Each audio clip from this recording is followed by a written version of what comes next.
Second, it is I, Arthur, the girl next door.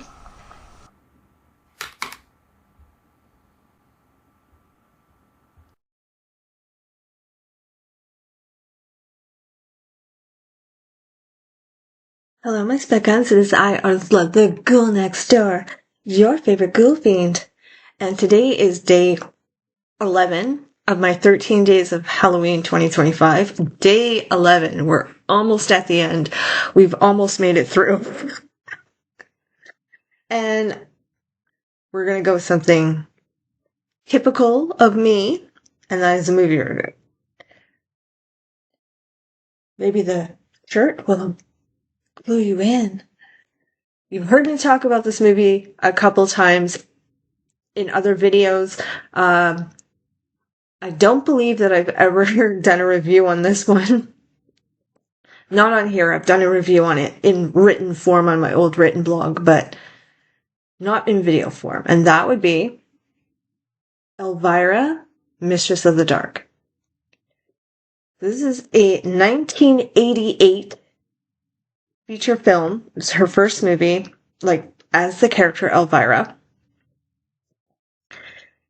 It opens up, she's working at the TV station. She kind of gets harassed by some of her coworkers and by her new boss, and she decides that she's going to quit. She's not going to put up with his crap. And she's like, it just so happens that I have an act opening up in Las Vegas. And so she quits with the intention of going on to Vegas. And as she's packing up her dressing room, packing up all her stuff in her dressing room, her manager tells her there's a problem, that they need to put a down payment on the venue in order to keep the show happening in Vegas. And she's like, well, how much? And he's like, $50,000. $50,000! And she's like, that's when she has the line, I'm never working for that another sleazeball. I guess I'm going to have to find another sleazeball. And then she gets a knock on her door, and it is someone telling her that her aunt died and she's got to go for the reading of the will. And of course she breaks the fourth wall and she's like, is that timing or what? And she makes her way to this little, how would you put it? This really, really conservative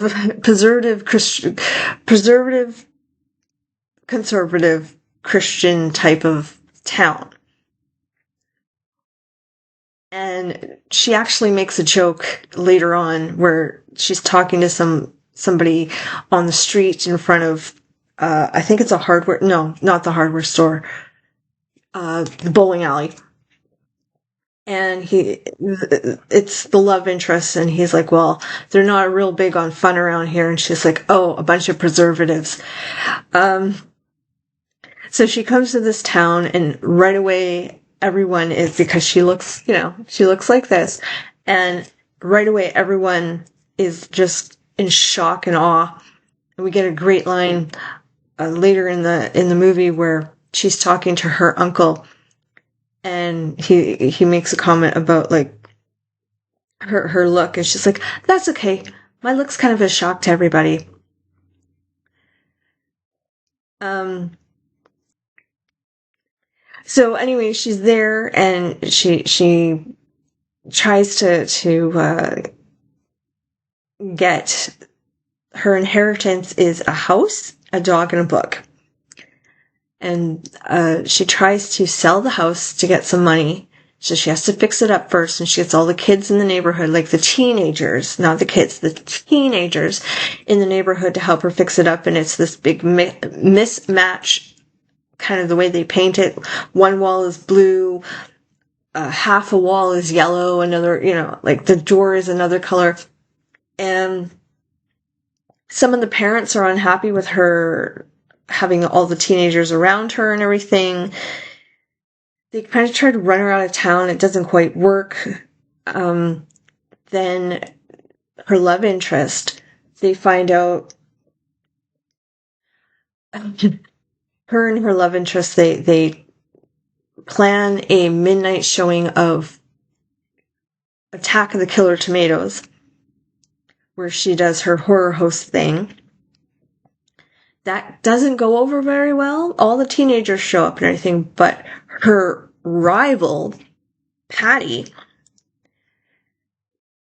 tar and feathers her in front of everybody, so she's like embarrassed.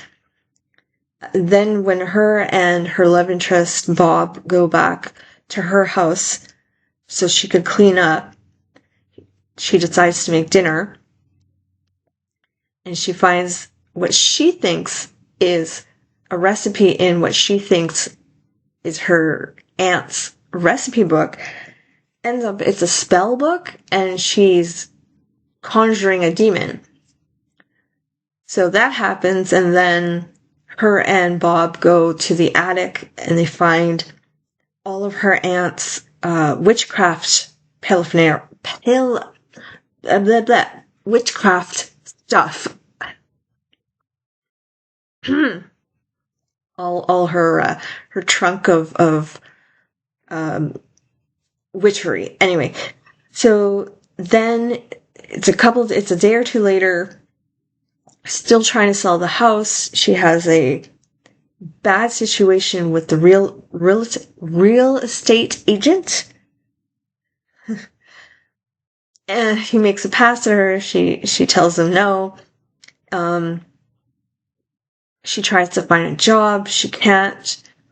Everyone's kind of shutting her out. She decides to go to the church potluck. She makes a version of the recipe that she tried earlier. And instead of conjuring a demon, it ends up being a love spell or a sex spell. So she's unintentionally done this like spell, and the very Christian, very conservative church group suddenly have this wild orgy in the middle of the park. And then she gets brought up on witchcraft, and her uncle, who's a very nasty male witch, very nasty warlock, he's out for the book, and he gets her arrested and put in jail. And it's up to a couple of the teenagers to get her out of jail before they burn her at the stake. And so the end of the movie is her battling her uncle, and there's a scene where she's running through the cemetery at night. It's very cliche 1950s kind of looking cemetery. She battles her uncle. She wins. She gets the money. We end with her doing her show in Las Vegas. And it's this cute little comedy, romantic horror comedy going on that kind of made her a bigger star than she was. And there's boob jokes left, right, and center, no pun intended. We're introduced to her macabre mobile, which I've always loved that car. If I drove, I would have a car kind of like that, but I don't, so I can't. Of course, she inherits. There was the house, the dog, and the book. So the dog, she inherits the dog Ankh, and he's actually a familiar. So he's a shapeshifter, but she changes his look. I don't know if you'll be able to see on the back of the thing here. She kind of gives him a punk rock hairdo. This movie came out when I was 13, and I was already a huge Elvira fan.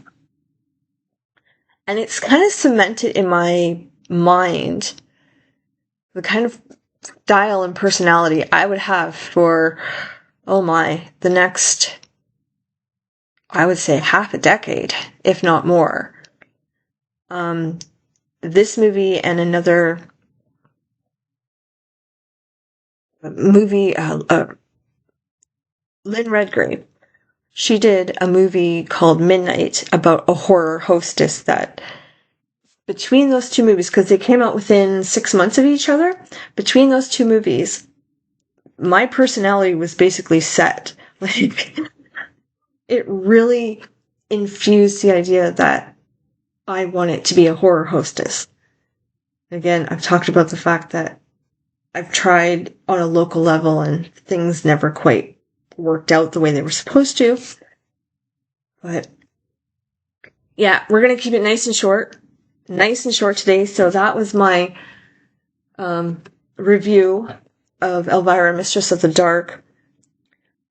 I could probably sit here and yammer on about it for a while, but the last few videos have been really long, and I got a really long one coming up on Friday, which is Halloween, so I want to keep today's and maybe tomorrow's as short as possible. So with that said, I will see you tomorrow. We have 2 more videos to go before the end of Halloween, tomorrow and Halloween's. So as I've been saying, I've been doing a 13 days of Halloween. I'm doing 1 video a day till the end of Halloween. So I will see you tomorrow with the next video. Until then, creeping screams.